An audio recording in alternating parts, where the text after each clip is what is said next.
सबको जय मसीह की। मैं गौरव पानीपत से, मेरी वाइफ कुसुम, इनके साथ मेरा शादी हुआ। शादी होते ही लाइफ में प्रॉब्लम आनी शुरू हुई। इनको मतलब चिल्लाने लग जाते थे रात को कुछ भी। और जैसे अब ये पढ़ने जाते थे कॉलेज में, तो रास्ते में इनको चक्कर आ जाते थे कभी भी। डॉक्टरों के पास जा जा के हमारे घर में इतनी दवाइयाँ इकट्ठी हो गई थी, तो दवाई पे बेड की जो पिछली जगह होती है उसमें दवाइयाँ ही दवाइयाँ थी।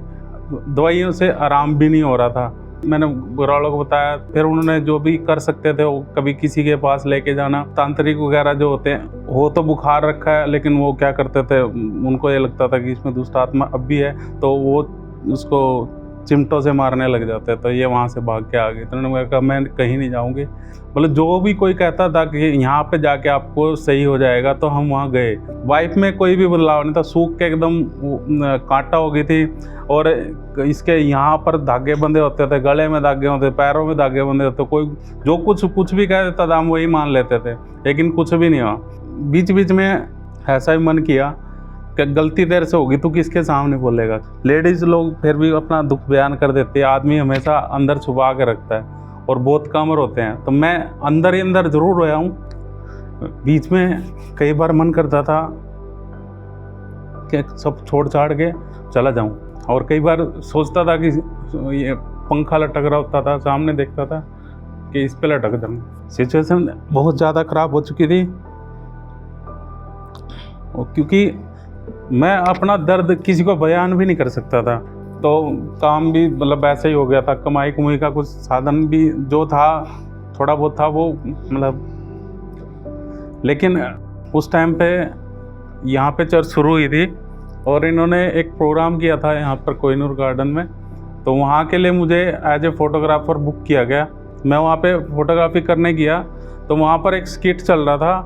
तो वो स्किट देख के मैं वीडियो बना रहा था ऐसे ही, और कैमरे के पीछे मुझे नहीं पता कैमरा भी कैसे चला कि नहीं चला, मैं पीछे बैठ के रो रहा था। इतनी रो रहा था कि मतलब समझ में नहीं आ रहा मैं रो क्यों रहा हूँ। कैमरे का भी ऐसा सीन था कि काम करता था, उसमें जितनी कमाई होती थी उसको फिर दिल्ली लेके जाना पड़ता, रिपेयरिंग करवाना, उसमें पता नहीं वो कितना खर्चा आता, मतलब बराबर हो जाता था। वो कैमरा उस दिन, उसमें बनाई हुई कैसेट उसमें नहीं चलती थी। वो कैमरा उस दिन के बाद कभी भी ख़राब नहीं हुआ। मैं हैरान रह गया। उससे मैंने फिर उसके बाद बहुत पैसा भी कमाया, ऐसी बात नहीं। तो उसके बाद मैं घर में गया।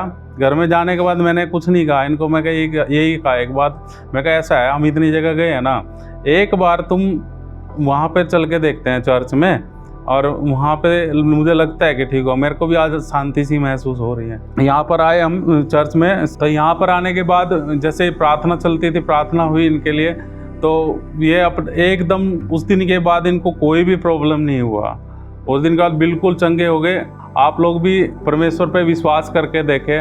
आप, हो सकता है कि जगह जगह आपने भी कहीं ना कहीं धक्के खा लिए होंगे, लेकिन मैं आपसे एक बार ये कहना चाहूँगा, इस सच्चाई को आप जानें, एक बार ज़रूर आकर देखें। को लोग कहेंगे कि आप वहाँ पर जाकर आपका धर्म बदल दिया, लेकिन मैं ये कहूँगा कि धर्म कुछ भी नहीं होता। धर्म कोई किसी का बदल भी नहीं सकता।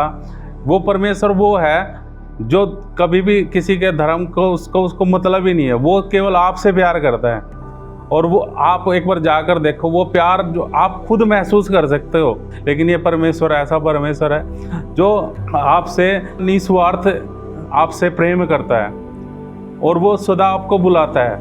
आपको एक बार उसको जानने की ज़रूरत है। और आज हम साथ हैं, और परमेश्वर का धन्यवाद हो कि मुझे इतनी अच्छी वाइफ थी। दुष्ट आत्माएं कहती थी कि इसको कभी बच्चे नहीं होने देंगे। वो बोलते थे कि इसको कभी कहते गला पकड़ लेंगे, मार देंगे, इसके पेट में ही बच्चे ख़त्म कर देंगे। लेकिन परमेश्वर ने मुझे आशीषित किया और 3 बच्चों को मुझे दिया। मैं परमेश्वर का धन्यवाद करना चाहूँगा, मुझे आशीषित बच्चे देने के लिए, मेरा ब्लेसिंग परिवार देने के लिए मैं धन्यवाद करना चाहूँगा परमेश्वर का। सबको जय मसीह।